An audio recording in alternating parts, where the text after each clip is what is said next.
Dear students, मैं आपको labour control में बोनस स्कीम्स के बारे में पढ़ा रहा था। मेरे पिछले लेक्चर में मैंने आपको बोनस स्कीम्स में जो मॉनेटरी स्कीम है उनके बारे में लेक्चर दिया था। मेरा टॉपिक था हाल से प्रीमियम प्लान, और एक एग्जाम्पल से आपने इसको समझा था कि हम हाल से प्रीमियम प्लान से किस प्रकार से किसी श्रमिक की नॉर्मल वेजेज याद करें, वह किस प्रकार से उसके बोनस की गणना करें, और ग्रोस वेजेज हम कैसे याद करें, यह आपने डिटेल में मेरे पिछले लेक्चर में पढ़ा था। हाल से योजना की तरह ही एक दूसरी योजना और है जिसका नाम है रोवन प्रीमियम योजना। ये भी बोनस भुगतान से संबंधित योजना है जो बचाए गए समय के ऊपर आधारित है।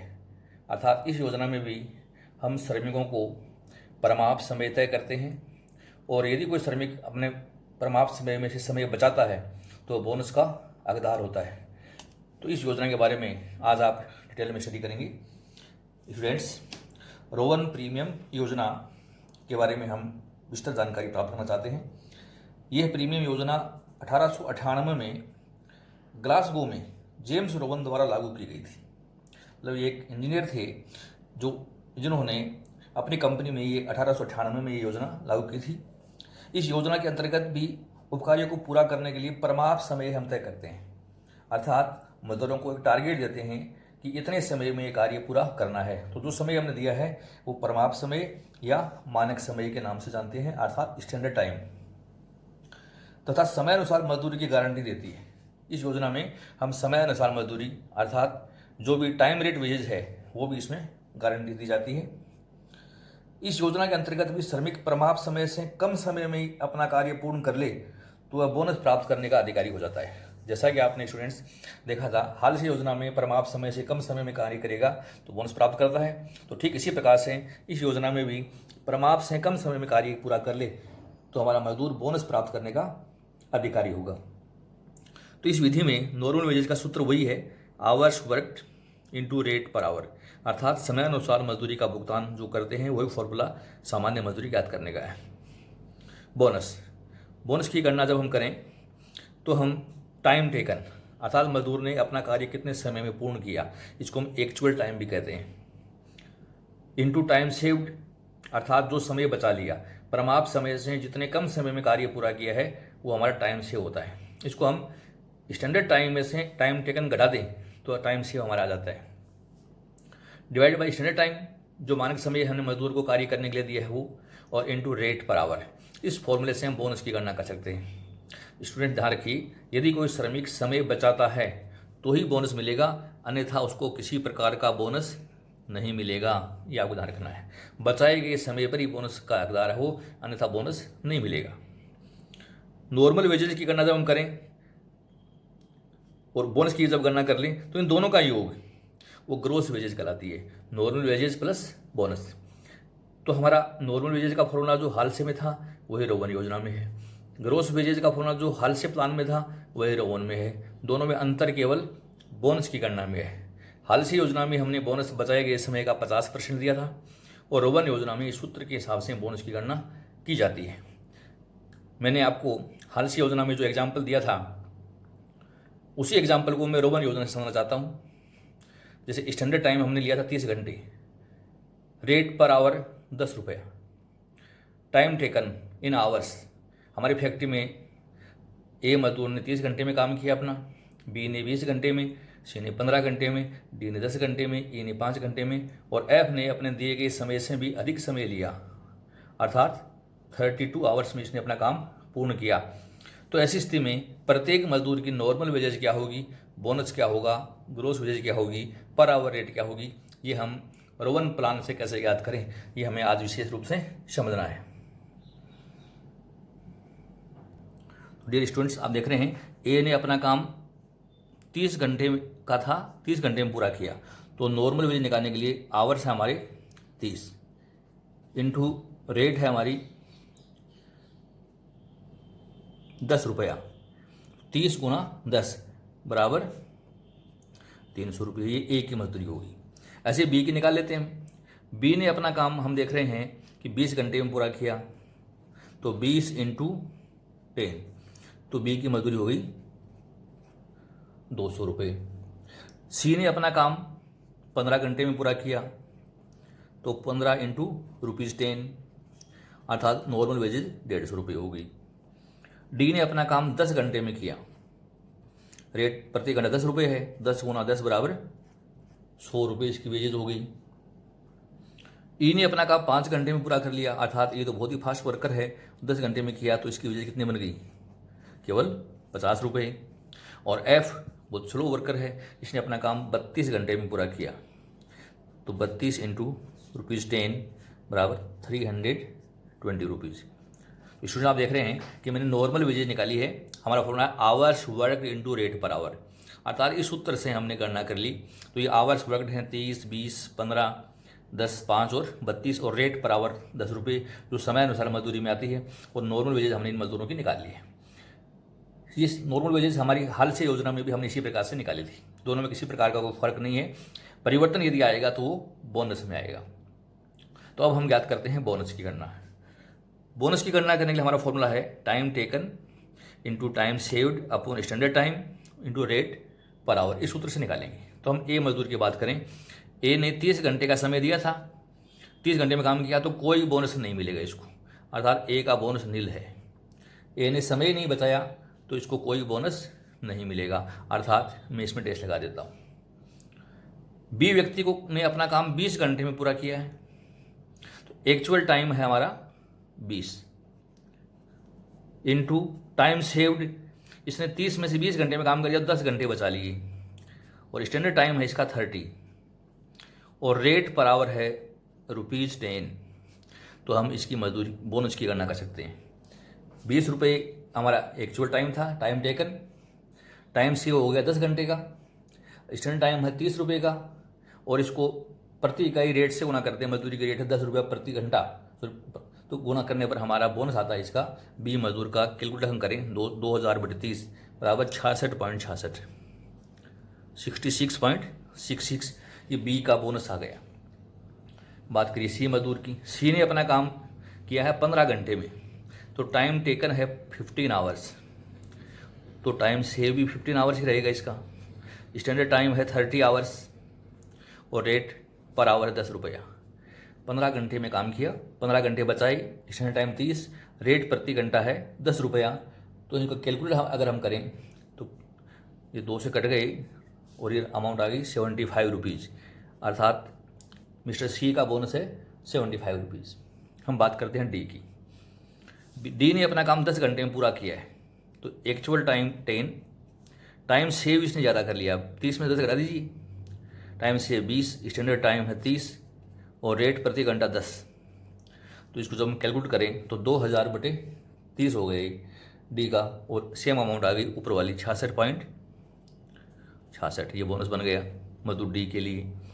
अब बात करते हैं ई की। ई ने अपना काम तो बहुत जल्दी पूरा किया, 5 घंटे में पूरा कर लिया, टाइम सेव किया इसने 25 घंटे, स्टैंडर्ड टाइम है इसका 30 और रेट है पर आवर 10 रुपया। तो कैलकुलेट करें ई की मजदूरी तो 5 गुना 25 इंटू 10 और डिवाइड बाई 30, तो कैलकुलेट करने पर अमाउंट आई हमारी ₹41.66, ये बोनस की रकम आ गई इसकी। एफ मजदूर ने अपना काम 32 घंटे में पूरा किया, तो जब काम 32 घंटे में किया तो इसको टाइम भी सेव नहीं किया इसने, तो किसी भी प्रकार का बोनस इसको नहीं मिलेगा, अर्थात टाइम सेव इसका नील, 0, स्टैंड टाइम 0 थी, 0 होगी संख्या, तो वैसे देखा जाए तो हमारा बोनस भी क्या बन गया, इसको कोई बोनस नहीं मिलेगा। टाइम सेव नहीं किया तो बोनस का यह कोई हकदार नहीं है। अब बात करें ग्रोस वेजेज की, तो दोनों का योग कर दीजिए। नॉर्मल वेजेज बोनस का योग किया हमने, तो ग्रोस वेजेज ए के लिए बनती है 300 रुपये, 200 रुपये में जोड़ दीजिए 66.66, तो ग्रोस वेजेज है 266 रुपये 66 पैसे। 150 प्लस 75, तो ग्रोस वेज होगी 225 रुपये। 100 प्लस 66.66, तो 166.66 को 50 प्लस 41.66 ये हो गया 91.66, और 320 प्लस नील 320, तो ये ग्रोस वेजेज हमारी आ गई। तो स्टूडेंट आप देख रहे हैं कि हम बोनस की बात करें, नॉर्मल वेजेज में दोनों योजना में कोई फर्क नहीं था। बोनस की बात करें तो हाल से योजना की बजाय हम देख रहे हैं कि यहाँ हमारा मैक्सिमम बोनस कहाँ आया है, ₹75 आया है मैक्सिमम बोनस। और वो कहाँ आ रहा है? जहाँ मजदूर ने 15 घंटे में काम किया। अर्थात कोई मजदूर यदि अपना दिए गए समय का आधा समय बचा ले, एग्जैक्ट आधा, तो बोनस सबसे ज़्यादा होता है। और अगर दिए गए समय से अगर वो ज़्यादा समय बचाएगा तो बोनस घटता जा रहा है। और अगर दिए गए समय से हम बात करें कि कम समय बचाता है तो बोनस घट रहा है। तो हम कहते हैं कि एग्जैक्टली अगर कोई मजदूर अपने टाइम स्टैंडर्ड टाइम का ठीक 50% बचा ले तो बोनस मैक्सिमम होता है। ये अपने को ध्यान रखना है। और ठीक इसी प्रकार से मैं एक बात और करना चाहूँगा कि हाल से योजना में जैसे मैंने आपको बताया था, तो ए मजदूर की बोनस की बात करें तो हाल से में ए को बोनस नहीं मिला था। बी योजना में हाल से को बोनस मिला था 50, जबकि यहाँ मिला है ज़्यादा मिला है, 16 और भी ज़्यादा मिल गई। सी योजना में सी व्यक्ति को हाल से योजना में बोनस मिला था ₹75, और यहाँ भी कितना है ₹75। तो हम ये भी कह सकते हैं कि हाल से और रोवन दोनों योजनाओं में अगर कोई मजदूर अपना समय आधा बचाता है तो बोनस की राशि बराबर होती है। बात करें डी मजदूर की, हाल से योजना में डी मजदूर का बोनस था ₹100, यहाँ बोनस कम आया है। ई का बोनस था हाल से योजना में 125, यहाँ कम आया है। तो हम ये भी कह सकते हैं कि यदि कोई मजदूर अपने दिए गए समय से अधिक समय बचाता है तो बोनस हाल से योजना में ज़्यादा होता है, रोगन योजना में कम होता है। तो कंपैरेटिव स्टडी भी हम कर सकते हैं। अब हम निकालते हैं वेज पर आवर। तो हमने जो एक्चुअल टाइम है इसका भाग दे दें तो ये आ जाएगी 30 में, हमने 300 में भाग दिया 30 का, तो वेज पर आवर आई ₹10। 2 छात्र में हमने भाग दिया 20 घंटे का, तो 1 घंटे में क्या कमा रहा है, तो हम कह सकते हैं ₹13 और 33 पैसे रेट है। ₹225 इसने 15 घंटे में अर्न किए हैं, तो प्रति घंटा इसकी अर्निंग रेट ₹15 है। ₹166 अर्न किए इसने 10 घंटे में, तो पर आवर रेट इसकी 16.67 हो गई। इसने ₹91.66 5 घंटे में अर्न किए हैं, तो इसकी पर आवर रेट है 18.33 और इसकी पर आवर रेट है ₹10। तो स्टूडेंट्स आप देख रहे हैं कि बात एफिशिएंसी की करें तो जो मजदूर जितना ज़्यादा समय बचाएगा, एफिशिएंटली काम करेगा, जैसे ए से बी ने बढ़िया काम किया, सी ने और भी जल्दी काम किया, डी ने और भी जल्दी काम किया, ई ने और भी जल्दी काम किया, तो टाइम सेव किया इन्होंने। जो टाइम सेव किया इट मीन्स ये मजदूर ज़्यादा एफिशिएंट है। तो जैसे जैसे एफिशिएंसी आएगी तो हमारी अर्निंग रेट भी बढ़ती चली जाएगी। आप देख रहे हैं 10 थी, 13 थी, 15 थी, 18, 16 थी, 18 हो गई, तो अर्निंग रेट हमारी पर आवर बढ़ जाती है। तो इस तरीके से हम रोवन प्लान में बोनस की गणना करके दिखा सकते हैं, वो प्रति घंटा मजदूरी निकाल सकते हैं। अब दोनों बोनस योजनाओं की मैं कंपैरेटिव आपको समरी बताना चाहता हूँ। हाल से प्लान और रोवन प्लान दोनों में क्या कंपैरिजन है ये समझिए, ये ध्यान से समझना है। ये हमारा एक तरीके से एनालिसिस होगा। यदि बचाया गया समय परमाप्त समय के 50% से कम है, जैसा कि आप देख रहे हैं कि बी मजदूर का जो समय था, बचाया गया समय 10 था, तो आधे से कम था। तो यदि बचाया गया समय परमाप्त समय के 50% कम है तो श्रमिक को रोवन योजना के अंतर्गत अधिक बोनस मिलता है। और यदि श्रमिक परमाप्त समय के 50% से भी अधिक समय बचाता है तो हेल्थ योजना के अंतर्गत बोनस ज़्यादा मिलता है। आपने देखा कि हमारा परमाप्त समय 30 था और एग्जैक्टली सी मजदूर ऐसा है जो 50% टाइम बचाने वाला है। तो मैंने जो आपको बताया कि परमाप्त समय के 50% से कम बचाएं और आधे से कम बचाएं, तो आधे से कम बचाने वाला व्यक्ति बी है। तो आप देख रहे हैं कि रोवन में इसका बोनस है ₹66 और हाल से में इसका बोनस है ₹50। तो रोवन में बोनस ज़्यादा है और हाल से में कम है। तो इस स्थिति में हाल से का बोनस कम रहेगा और रोवन में बोनस ज़्यादा रहेगा। और जैसे जैसे परमाप्त समय से अधिक बचाएं, हम आगे वाली स्थिति में आ जाते हैं। इस स्थिति में आ जाएं तो हम देख रहे हैं विद्यार्थियों कि हाल से में बोनस हमारा ज़्यादा था और रोवन में बोनस कम आ रहा है, ठीक है। और एग्जैक्ट यदि हम आधा समय बचाएं तो दोनों ही योजनाओं में बोनस बराबर होता है। हेल्थ योजना के अंतर्गत बोनस का प्रतिशत प्रबंधकों के उदार दृष्टिकोण पर निर्भर होता है, जो सामान्यतः 30% से 70% तक हो सकता है।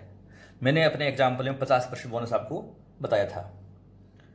लेकिन रोवन योजना के अंतर्गत बोनस एक निश्चित सूत्र के आधार पर याद करते हैं, जो मैंने आपको इस योजना में यहाँ लिख के बता रखा है। दोनों ही योजनाओं में अगर हम मजदूरी की तुलना करें तो क्या सार निकलता है उसको भी हम समझना चाहते हैं। यदि श्रमिक परमाप्त समय के आधे से अधिक समय में कार्य पूरा करे तो रोवन योजना में अधिक मजदूरी मिलती है। अर्थात परमाप्त समय के आधे से अधिक समय में अगर कार्य पूरा करे, परमाप्त समय 30 था उसका आधा होता है 15, ठीक है ना। तो 15 से अधिक समय में कार्य पे तो रोवन योजना में अधिक मजदूरी मिलती है।